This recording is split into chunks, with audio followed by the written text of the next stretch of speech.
حال این مادر و پسر هر روز همین است. از این کلبه ویرانه از کسی نمی گریزند.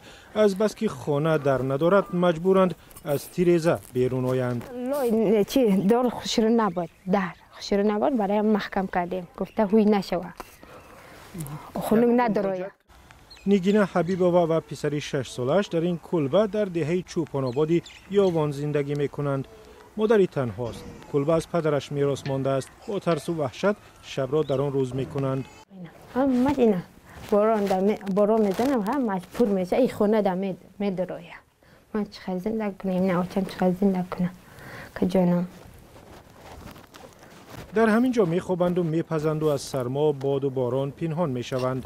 از بس که جای برای رفتن ندارند، برای همین ناچار در این کلبه گیلین ماندند. اونو برای هم میگم خانه را چیز کنم بیرون در نمانیم آخه. به حیث عائله فقیر بارها به مقامات ناحیه یاوان مراجعت کردند. پاسخشان هم اکثرا یکسان بوده است که ما نیز امکان نداریم. همه جای رفتگیم.